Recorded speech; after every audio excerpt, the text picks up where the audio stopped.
Glória a Deus. Estão prontos para a palavra? Amém. Amém. Querido, quero compartilhar com você rapidamente, porque eu sei que Deus tem coisas para fazer aqui essa noite, coisas grandes, mudança, transformações. Eu preciso de você agora. Eu preciso que você traga para dentro de si, que você coloque aí à sua disposição agora todas as suas expectativas. E que você abra o seu coração para aquilo que Deus vai falar conosco agora. Querido, eu quero compartilhar com você e levar você para uma outra dimensão. Amém? Então aperte os teus cintos.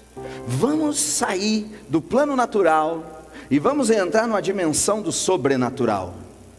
Amém? Você quer vir comigo?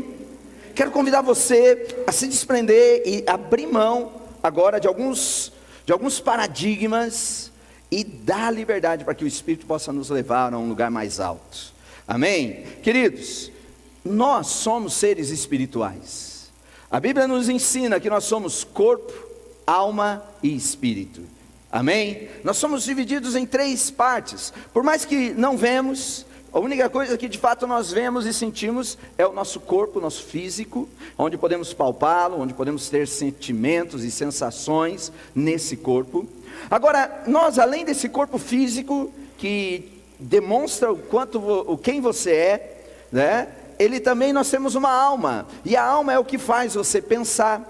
A alma é o que faz você se alegrar ou se entristecer. A alma que dá desejos, que dá vontade. A alma é um sentimento, é uma emoção, é uma vontade que talvez você não é palpável como físico, mas é perceptível, ok? Por causa das sensações que ela oferece e transmite. Então nós somos corpo e nós somos alma. E além desses dois, nós também somos seres espirituais. Amém? E querido, e o ser espiritual é um campo muito pouco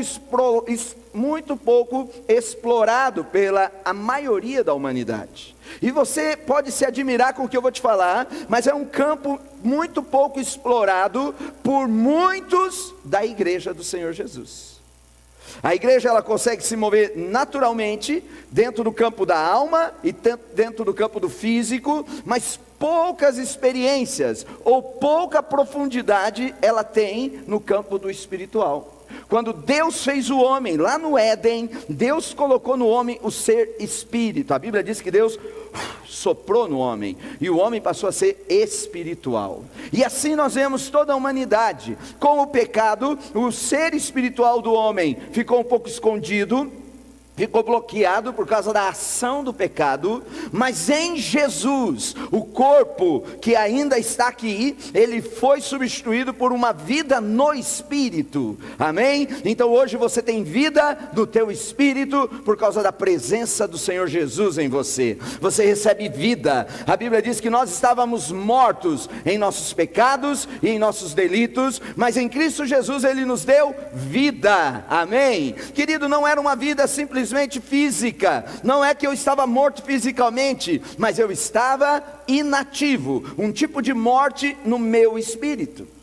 E essa vida no espírito que foi reativada com a presença de Jesus, o Espírito Santo foi me enviado agora como uma promessa de Deus para a minha vida, e agora existe uma habitação.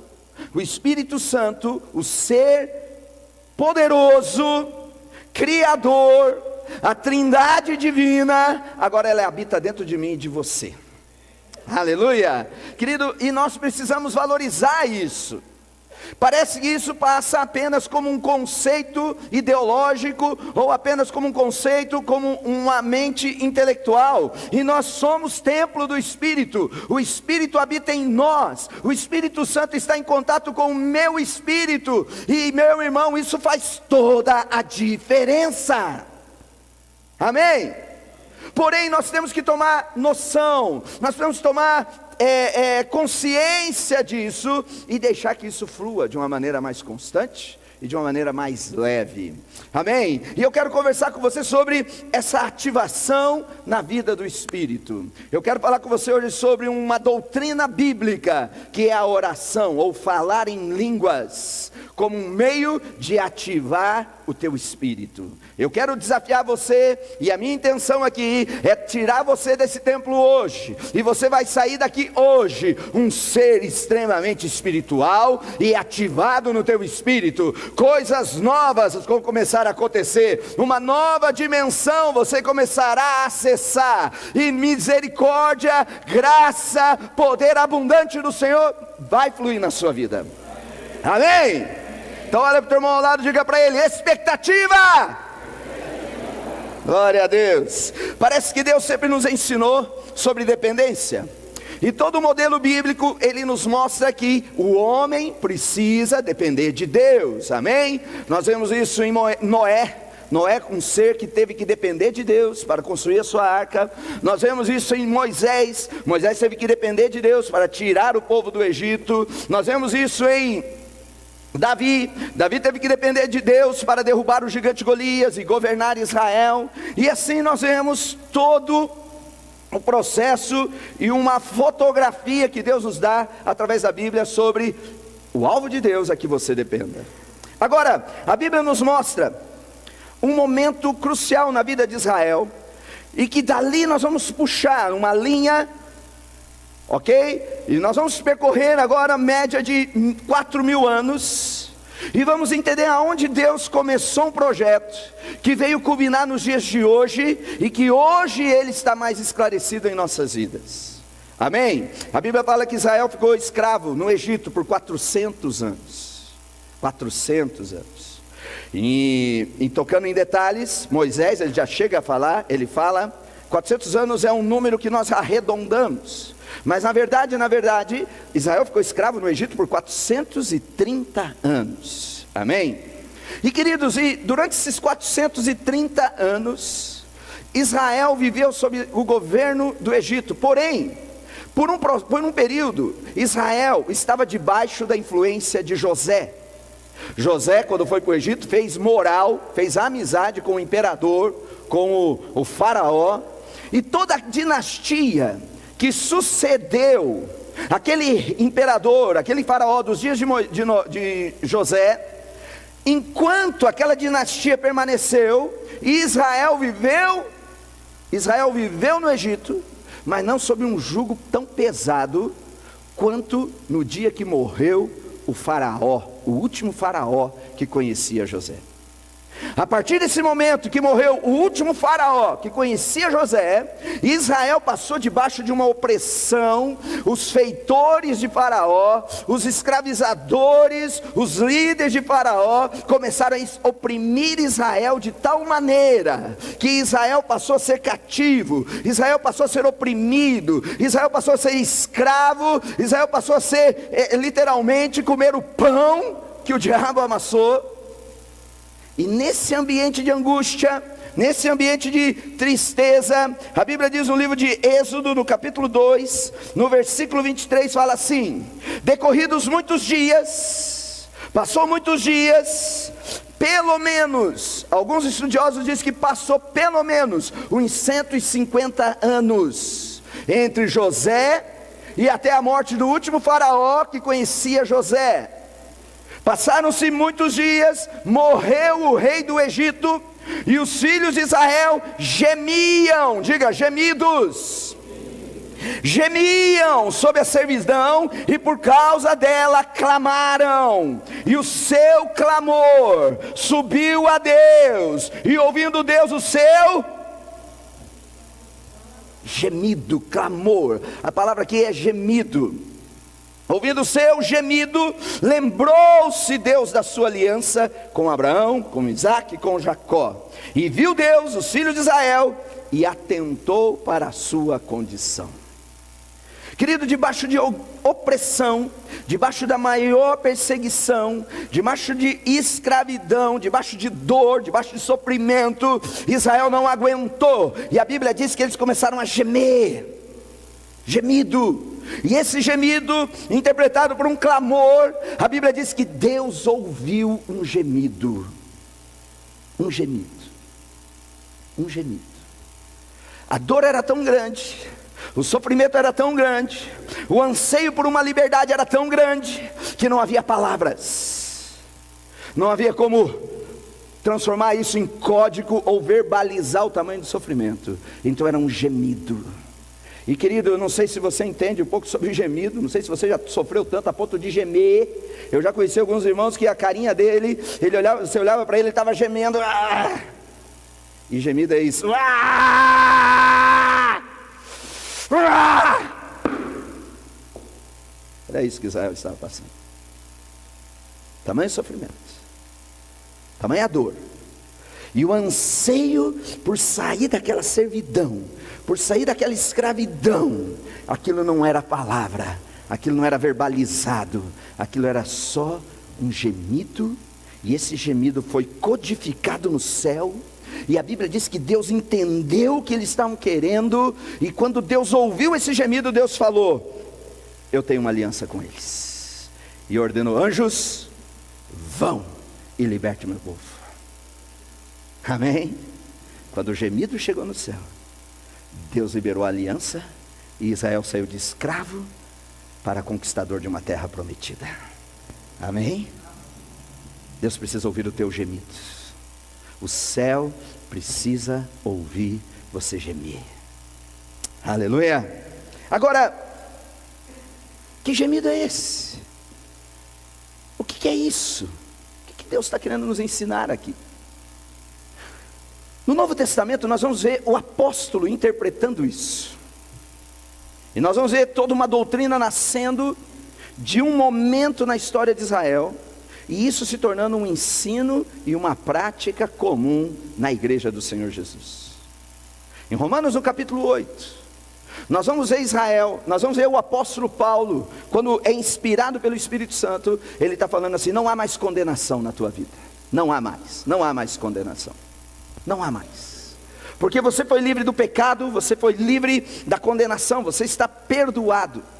Não mais sujeitos à carne, mas vivem agora no Espírito. Depois eu quero que você estude em casa o livro de Romanos no capítulo 8. Todo o livro de Romanos capítulo 8 ele fala o seguinte: agora você tem a vida no Espírito, e você não é mais devedor à carne, você não vive mais sob o comando da carne, a carne não tem mais domínio sobre você, a carne não pode mais te oprimir, a carne não pode mais atormentar você, a carne não pode mais limitar você, a carne não pode mais ser um obstáculo na tua vida. Agora você tem vida no Espírito, e o Espírito que habita em você é o Espírito que ressuscitou a Jesus Cristo de dentre os mortos, é o Espírito da vida, é o Espírito de poder, é o Espírito do Deus vivo, e Ele está dentro de você agora. Oh, aleluia!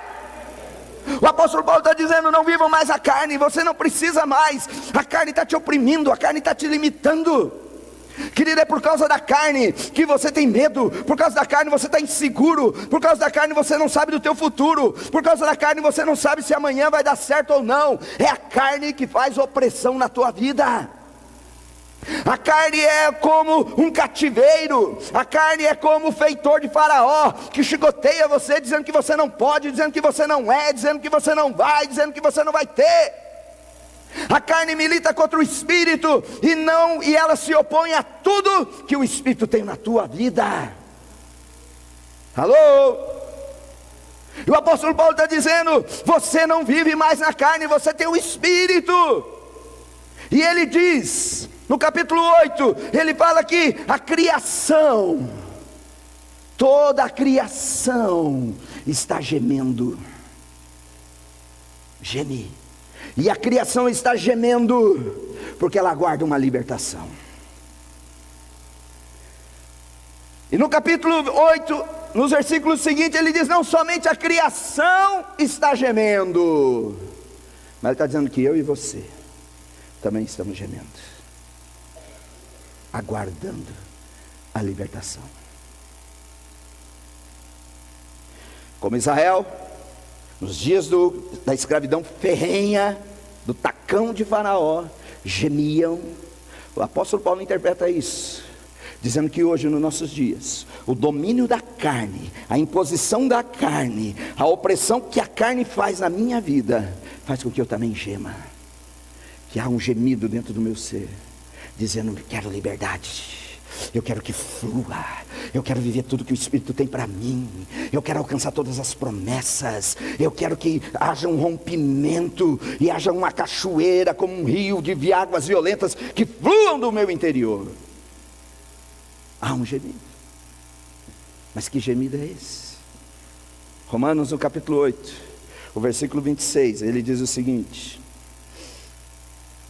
também o Espírito, diga o Espírito, também o Espírito, veja só, ele está falando do contexto em que a natureza e você está gemendo, e eu estamos gemendo.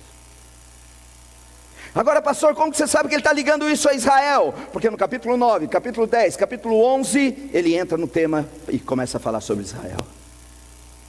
Ele pega a mesma doutrina e ele entra no mesmo espírito e ele começa a falar de Israel logo após esses versículos que eu vou ler aqui. Então Paulo está tendo uma interpretação do que aconteceu no Egito, precisa acontecer na tua vida agora, um gemido. E a carne que tão depressa e tão forte limita você, essa carne que está cheia de dúvida, cheia de traumas, cheia de dores, essa carne que está cheia de limitações, cheia de enfermidades, essa carne que está deixando você velho, essa carne que não deixa você avançar, a Bíblia diz que conforme você gemer, o Senhor vai te libertar dela e vai deixar fluir o teu espírito. Quantos querem ter uma vida mais ativa no espírito?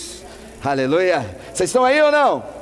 Olha o que o texto diz: também o Espírito, semelhantemente, igualmente, junto conosco, nos assiste em nossas fraquezas, porque não sabemos orar. Diga: eu não sei orar.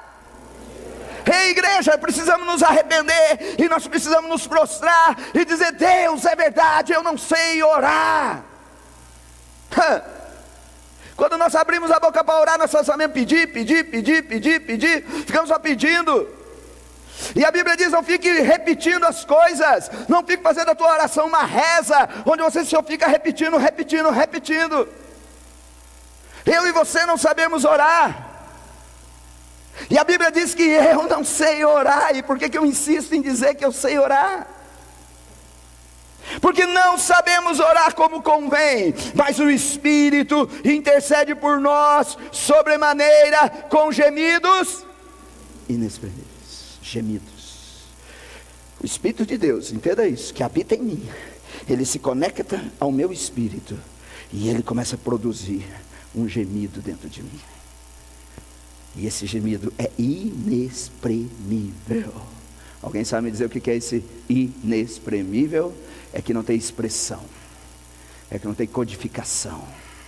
Lá no Velho Testamento era um gemido que eles não tinham o Espírito de Deus, então era um gemido da alma. Ah!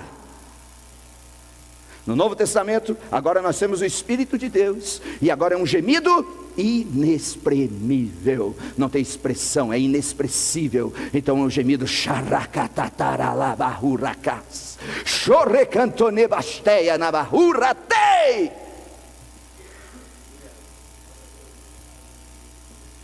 Não tem expressão, não tem interpretação, não tem tradução, mas ele me liberta da carne. Aleluia! Quantos estão entendendo essa palavra? Inexprimível. Aleluia!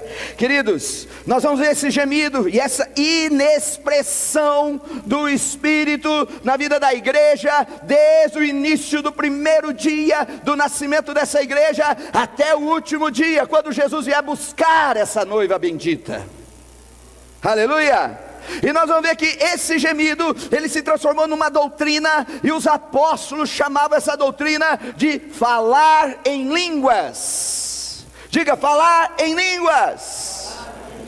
Aleluia. Queridos, é uma doutrina onde não apenas passou a ser uma ação esporádica da igreja, mas era o cotidiano dessa igreja. A Bíblia diz que quando o Espírito Santo veio sobre ela, no dia de Pentecostes, eles foram tomados por um poder tão tremendo, e que eles começaram a falar em línguas. Detalhe aqui, preste atenção, eu preciso correr, porque nós temos muita coisa para fazer ainda. Detalhe, a palavra língua na Bíblia, ela tem duas palavras no original. Uma é dialectos, diga dialectos. Dialectos é aquilo que você está pensando mesmo, um dialeto, uma língua falada por um povo que não é da tua cultura ou nação. Então, por exemplo, para Deus, para a Bíblia, dialectos é o inglês, o francês, o alemão, o português, o castelhano. Isso é dialectos. Mas a segunda palavra que a Bíblia usa para falar de língua é glossa, diga glossa. Amém? Os estudiosos de linguística já ouviram uma palavra chamada glossolalia. É uma palavra que a gente estuda, que é a dinâmica da linguística, ou a codificação da língua. Então, glossa é uma palavra do grego, que expressa não dialectos. Agora veja o mistério de Deus. Está pronto para o mistério de Deus? Quando o Espírito Santo veio em Pentecostes, caiu sobre a vida dos discípulos, que a Bíblia diz que eram 120 homens e mulheres. O Espírito veio e eles começaram a falar línguas, uma língua estranha. E eles começaram, igual você.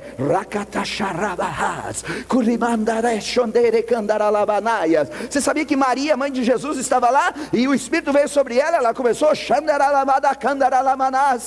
Estavam todos lá, Pedro, João, Tiago, Barnabé, estavam todos lá. E o movimento de línguas começou, e o glossa, diga glossa. Glossa, começou a língua produzir um som inexprimível. Só que a Bíblia diz que haviam cidadãos de todas as regiões. Havia uma festa em Jerusalém, e as nações estavam lá. Lá estavam os medos, os persas, os pardos, os romanos, os gregos. Estava o mundo, era uma festa internacional. E quando eles falavam essa língua glossa, eles entendiam, cada um na sua língua materna. Eles falavam glossa e eles entendiam. Os habitantes entendiam dialectos. Você pegou ou não? Olha o milagre. Olha que milagre de Deus. Eles falavam uma língua sobrenatural e os habitantes entendiam uma língua original da sua nação. Eles falavam Xandaralabahuralabacaias. O inglês entendia how are you? Pedro orava, o alemão entendia, Wunderbar. E assim era. Tremendo, não é? Mas isso foi um momento que Deus trouxe. Eu já vou falar um pouco mais sobre isso. E o Espírito caiu sobre a igreja, e a igreja começou a falar em línguas. E depois nós vamos ver a igreja falando em línguas nos seus dia a dia. No dia a dia. Você vai encontrar a manifestação das línguas, explicitamente falando no livro de Atos, no capítulo 10, quando Cornélio recebe o dom do Espírito, que é um ser que não é judeu, mas é um gentil, e o Espírito vem sobre ele, ele começa a falar em línguas, um gemido do Espírito. Depois nós vamos lá para o capítulo 19, explicitamente falando, a Bíblia diz que eles receberam e começaram a falar em línguas, fora as outras expressões que a Bíblia diz, que eles receberam o Espírito Santo. E toda vez que a Bíblia diz que eles receberam o Espírito Santo, a Bíblia está indicando que eles começaram a orar em línguas e a profetizar. A cultura ou o hábito de se falar em línguas era tão comum na igreja primitiva, que ela se tornou um ensino, e ela passou a ser uma doutrina apostólica, que foi ensinada pelo apóstolo. E a Bíblia começa, a oração em línguas, ela ficou tão comum, que ela passou a ter um nome na Bíblia. Efésios no capítulo 6, versículo 18. Vocês estão aí ou não? Olha, você já leu o livro de Efésios? Quantos aqui já ouviram falar da armadura de Deus? Diga, armadura de Deus. Quantos já ouviram falar e já estudaram sobre a armadura de Deus? Quantos já aprenderam como revestir-se da armadura de Deus? Quantos já aprenderam? Amém? Então talvez você vai aprender uma maneira nova de revestir a armadura de Deus. E talvez a maneira mais correta que você vai aprender hoje. Abra os teus ouvidos. A Bíblia diz, no livro de Efésios, e o apóstolo Paulo começa a discorrer sobre a armadura de Deus. Para quem não sabe o que é a armadura de Deus, é uma proteção que Deus te dá para você vencer Satanás e vencer o dia mau. O que é o dia mau? O dia da adversidade. o dia que batem na tua porta, é o dia que você acorda e fala: uau, hoje vai ser tenso, hoje o bicho pegou, né? É o dia difícil. A Bíblia diz que você tem que se revestir dessa armadura, para que quando vir o dia ruim, para quando vir a adversidade, para quando vir a luta, para que quando venha o inimigo, o inferno, o mundo inteiro contra você, você está firme. Amém? Quantos aqui se abalam no dia da adversidade? A Bíblia diz: se você se revestir da armadura, você será inabalável. Amém? Quantos querem se tornar inabaláveis? Então você tem que se vestir da armadura. E como se vestir da armadura? Capítulo 6 de Efésios, versículo 18, ele diz assim: com toda oração e súplica, orando em todo o tempo no Espírito. Orando no Espírito. O que é orar no Espírito? Querido, eu já ouvi tanta gente falar sobre orar no Espírito. Muita gente fala assim, né? O que você está falando, meu irmão? O que você está fazendo quietinho no canto? Estou orando no Espírito. Não, você não está orando no Espírito, você está orando em pensamento. Amém? Estou fazendo minha oração silenciosa. Mas ore, irmão, ore, eu quero ouvir você orar. Não, estou orando no Espírito. Não, você está orando em silêncio. Orar no Espírito não é orar com a mente. Orar no Espírito não é orar com o pensamento. Orar no Espírito não é orar baixinho. Quem veio de umas igrejas mais tradicionais tinha uma expressão: fique em espírito de oração, meu irmão. Aí todo mundo abaixava a cabeça. Uns aproveitavam para tirar um cochilo, né? Não, orar no Espírito não é orar baixinho, não é orar em pensamento, e não é orar em silêncio. Amém? O que é orar em Espírito, pastor? Orar em Espírito é orar em línguas. A prática da oração em línguas se tornou tão constante, que a Bíblia tornou isso uma doutrina. Houve uma doutrina apostólica, e houve um nome para isso: oração no Espírito. Agora veja que interessante.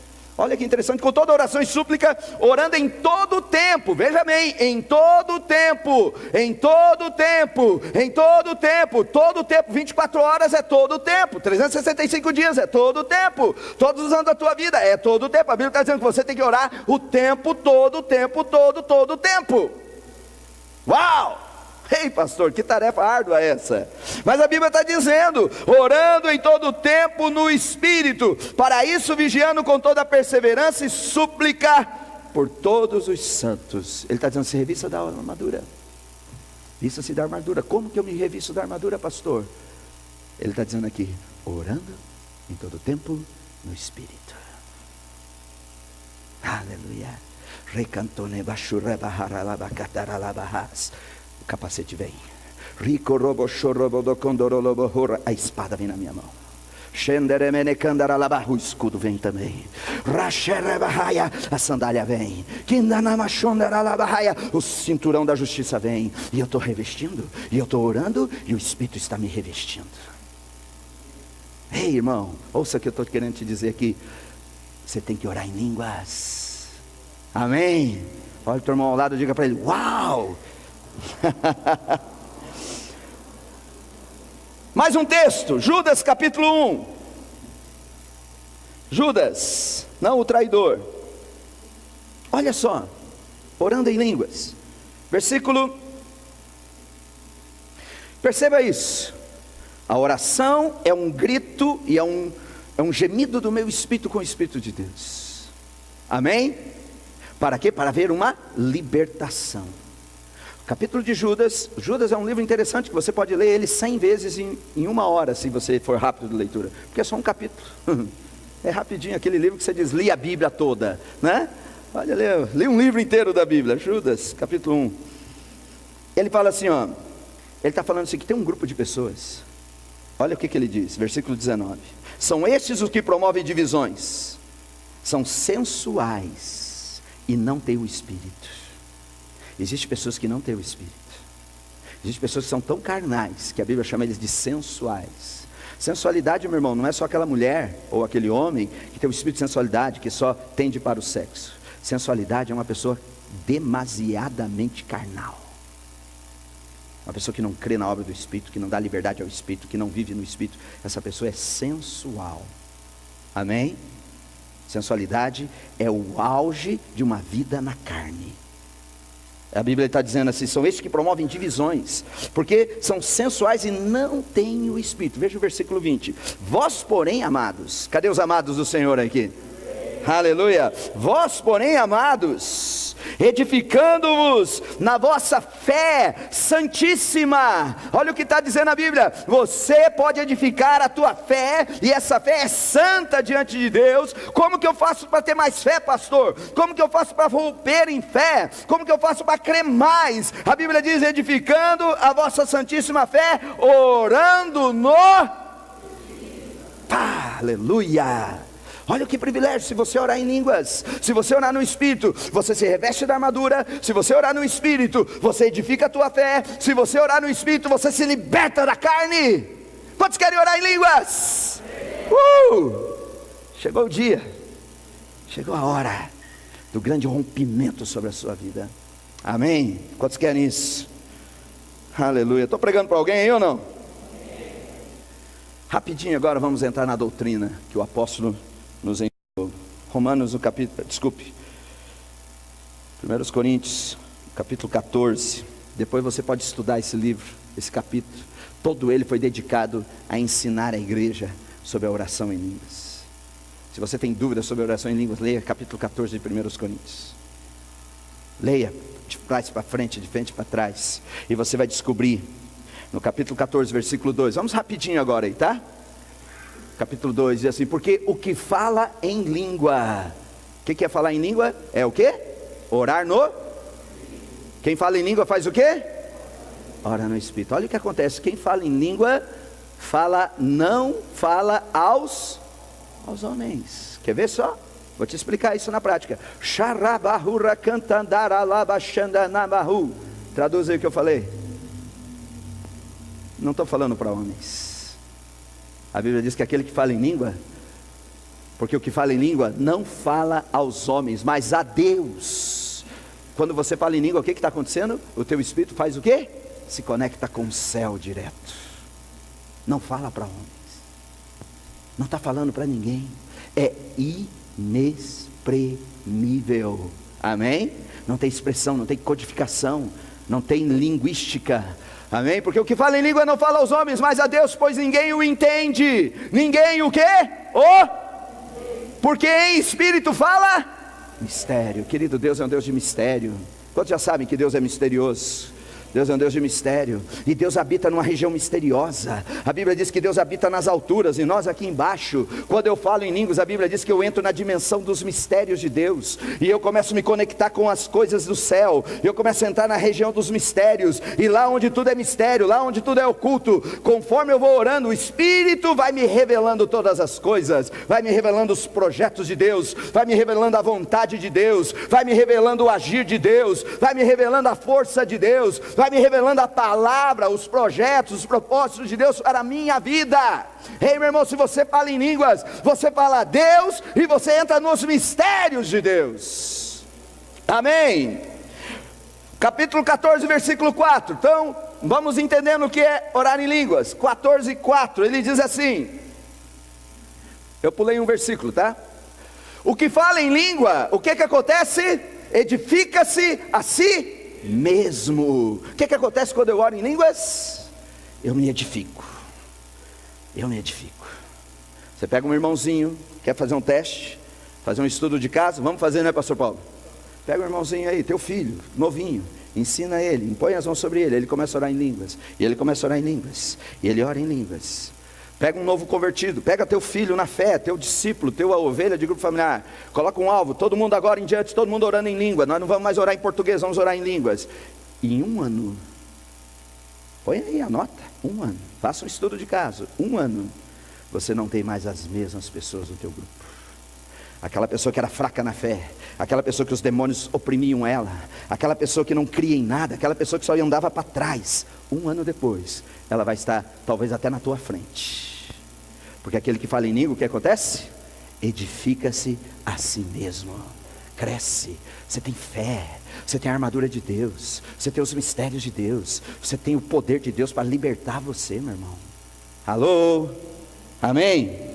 Olha só mais, capítulo 14, versículo 17. 1 Coríntios 14, 17.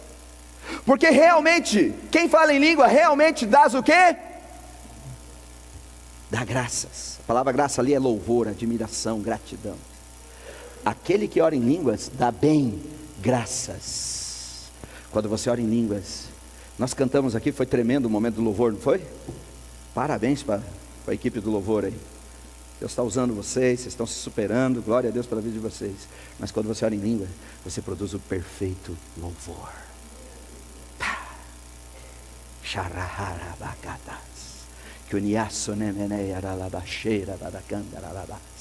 E o louvor vai subindo, perfeito, sem barreira, sem limitação.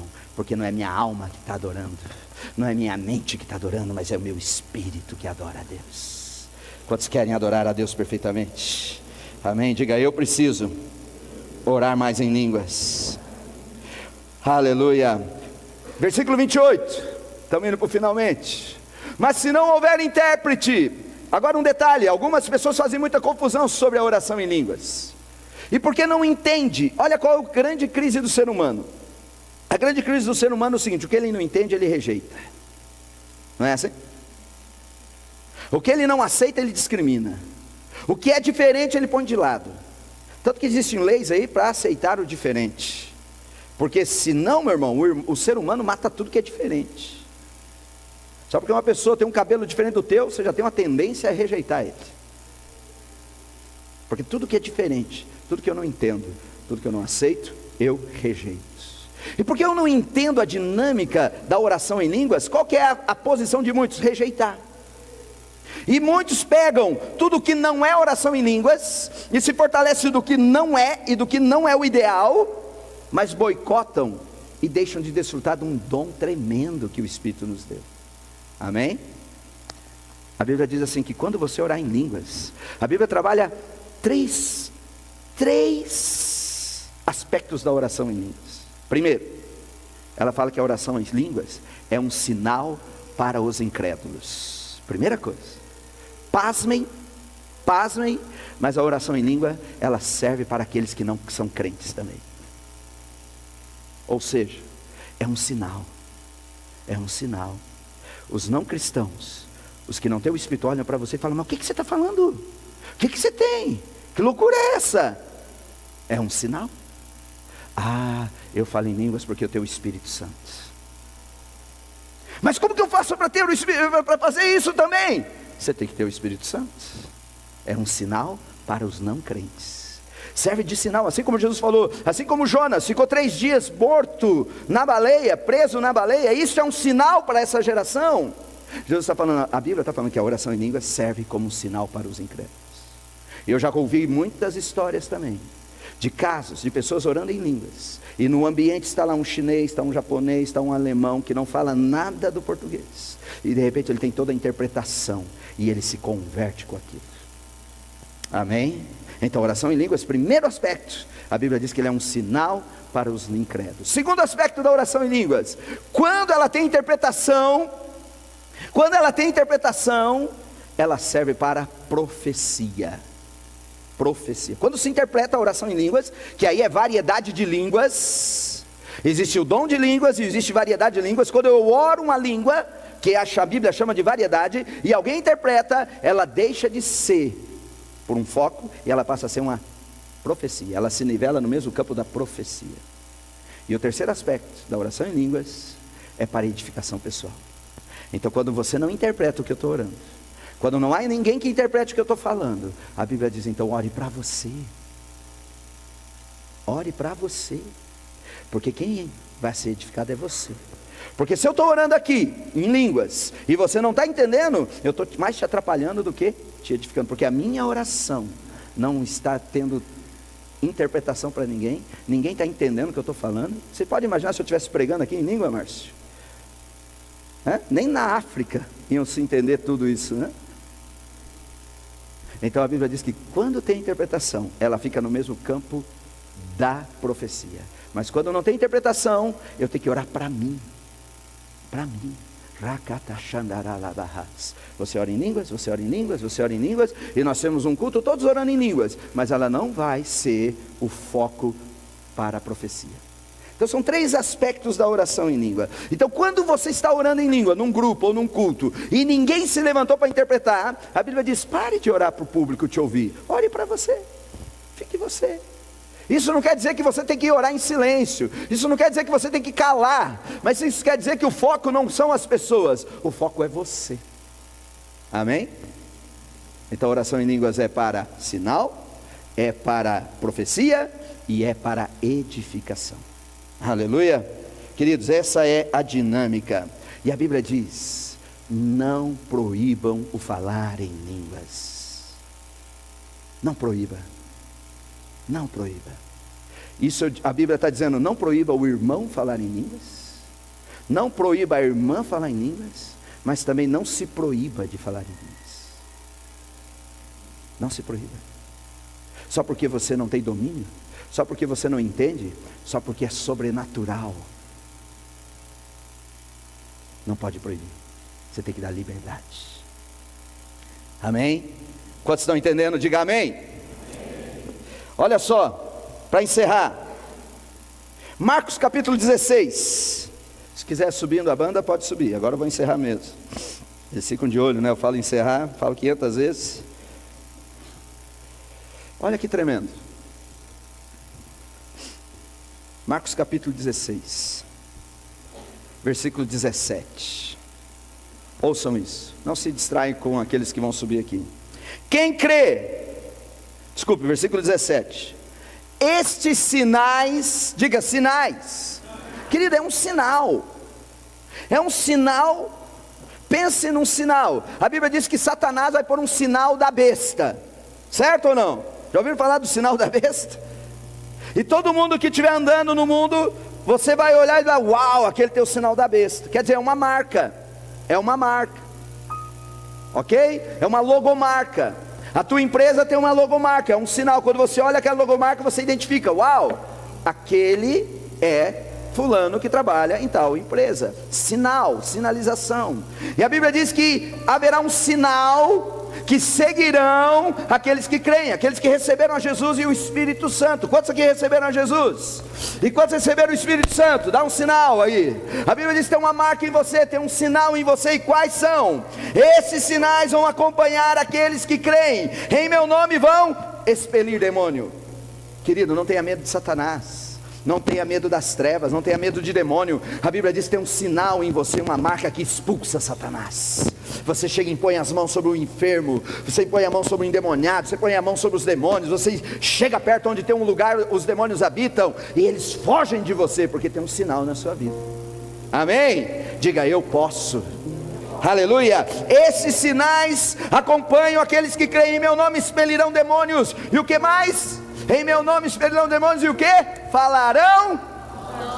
Querido, é Jesus. Um sinal de que o crente está vivo. Um sinal de que você é um homem de Deus, uma mulher de Deus. Um sinal de que você está cheio do Espírito Santo. A Bíblia diz que você fala em línguas. Aleluia. Glória a Deus. Esses sinais seguirão. Falarão novas línguas. Próximo versículo 18. Pegarão em serpentes, e se beberem alguma coisa mortífera. Essa aqui é a teoria que você pode tomar Coca-Cola, tá? Pode tomar Coca-Cola, meu irmão. Se você beber alguma coisa mortífera, não lhes fará dano algum. Porão as mãos sobre os enfermos e esses serão curados. São sinais. Expulsam demônio, curam enfermos, tomam coisas mortíferas e não causam dano. E eles oram em línguas. Oram em línguas. Pastor, é para todo mundo orar em línguas? Eu não oro. Eu acho que não é para todo mundo, porque eu não oro. Olha aqui para mim. Você não pode anular uma verdade bíblica só porque não é a tua verdade. Você não pode anular uma verdade santa e eterna só porque você não vivenciou ela ainda. Amém? Então só porque você não ora em línguas, não significa que isso não seja uma doutrina e uma verdade. A pergunta é para você. A Bíblia não diz que é para todos. A Bíblia também não diz que é para alguns. Agora é bem fácil nós respondermos essa pergunta. E talvez você pode me ajudar a responder essa pergunta. Se quando eu oro em línguas, preste atenção, se você está nos visitando aqui e você ainda não, para você nós estamos falando aqui uma língua estranha, preste atenção que isso vai servir para você e você vai sair daqui revestido do Espírito Santo também. Amém? Porque é para todos. Vamos pensar juntos, traga agora a tua inteligência e nós vamos poder responder se isso é para todos ou não. Se quando eu oro em línguas, e essa oração me capacita a ser revestido da armadura de Deus, isso é bom ou é ruim? Bom. Se quando eu oro em línguas, essa prática de orar em línguas, ela edifica a minha fé, isso é bom ou é ruim? É bom ou ruim? Se quando eu oro em línguas, e essa prática constante na minha vida, ela se manifesta num poder tal que rompe com o poder da carne, que me oprime e me escraviza, isso é bom ou é ruim? É bom. Se quando eu oro em línguas, se a prática da oração em línguas faz com que eu edifique, que haja uma edificação, que edifico a mim mesmo, eu passo a ser um homem maduro espiritualmente, isso é bom ou é ruim? É bom ou é ruim? Responda, gente, vamos lá. Se quando eu oro em línguas, a Bíblia diz que ele me leva a uma dimensão de mistérios, porque aquele que ora em línguas não fala aos homens, mas a Deus em mistérios. Eu entro na dimensão dos mistérios de Deus. Isso é bom ou é ruim? É bom. Se quando eu oro em línguas, a Bíblia diz que o meu espírito ora de fato. Eu tenho uma oração bem feita, eu oro perfeitamente. Isso é bom ou é ruim? Se quando eu oro em línguas, a Bíblia diz que eu dou bem graças a Deus, eu faço perfeito louvor a Deus. Isso é bom ou é ruim? Então é bom. Sim ou não? Agora tá, então é tão bom, é maravilhoso, só que Deus reservou só para alguns. Você não tem, eu tenho, você não tem. É assim que Deus se move? Deus faz acepção de pessoas? Não. Perceba Deus bem, queridos, a oração no Espírito, ela não está na categoria dos 9 dons do Espírito. Quando a Bíblia fala dos dons do Espírito, que são 9, em 1 Coríntios capítulo 12, que é diversidade, discernimento de Espírito, palavra da sabedoria, palavra do conhecimento, operação de milagres, dons de curar, dons de fé, profecia, variedade de línguas e interpretação de línguas. São 9. Variedade de línguas e interpretação de línguas. Nesses 9 dons, a oração no Espírito, ou o falar em línguas, não está lá. Quando a Bíblia fala desses 9 dons, ele fala que o Espírito dá a cada um como ele quer. Mas quando ela fala da oração em línguas, ele diz para você orar em todo o tempo. Ele diz para você edificar a tua fé orando no Espírito em todo o tempo. Amém? Querido, eu quero dizer para você que a oração em línguas é para todos, e que se você não ora, você pode sair daqui orando hoje. E se você não ora, você está perdendo a tua experiência. E se você fala em línguas já, mas você não tem a prática de orar em línguas, você é aquele que ganhou um presentão e guardou na sua gaveta. Sabe o que eu me entristeço? Que eu conheço muitos crentes que oram em línguas, mas eles só oram em línguas no momento de êxtase espiritual, no momento que o louvor é muito forte, no momento que o culto está muito forte. Ele solta, como diz o pentecostal, uma rajada de línguas estranhas, e depois nunca mais ora. Querido, eu já tive uma prática de orar 8 horas em línguas por dia. Não aconselho, a não ser que você tenha um chamado para isso, porque da cãibra não quer, né? A língua engrossa, incha a língua seca a garganta. Mas Deus me chamou para isso. Mas hoje eu já não oro tanto assim mais. Uma, porque não tem tempo, e também não tem mais ritmo para isso. Mas nós estamos desenvolvendo uma prática aqui de orar 1 hora por dia. Eu tenho tentado orar 2 horas por dia.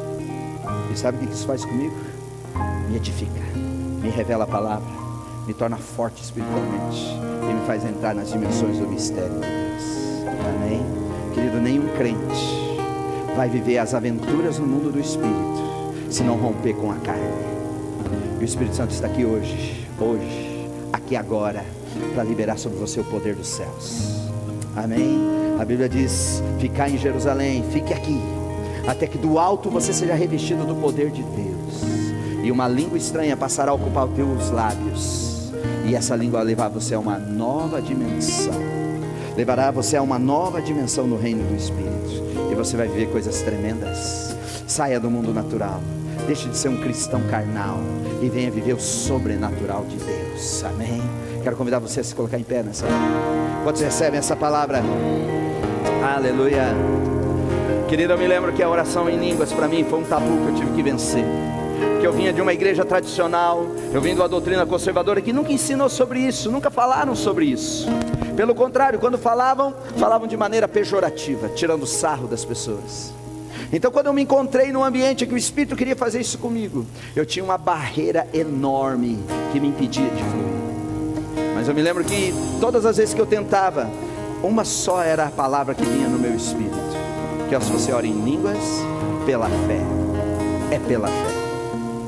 Não tenho que dar 7 pulinhos, não tenho que jejuar 40 dias, não tenho que subir montanha, não tenho que me descer no vale, não tenho que me trancar no quarto, eu não tenho que nada. Eu só preciso crer que Deus quer que eu viva uma vida sobrenatural. Amém? E à medida que eu creio nisso, eu dou liberdade ao meu espírito. E o Espírito de Deus toca o meu espírito. E nessa fusão espiritual, sobrenatural, eu entro numa nova dimensão. Querido, Deus tem coisas grandes para mim e para você. Deus tem um avivamento para mim e para você. E o caminho para isso, e um dos caminhos para esse alcance, é a oração no Espírito, é o falar em línguas. Aleluia. Se você fala em línguas, comece a falar nessa hora. Se você quer receber do Espírito Santo, levante a sua mão e comece a adorar a Deus. Comece a adorar a Deus.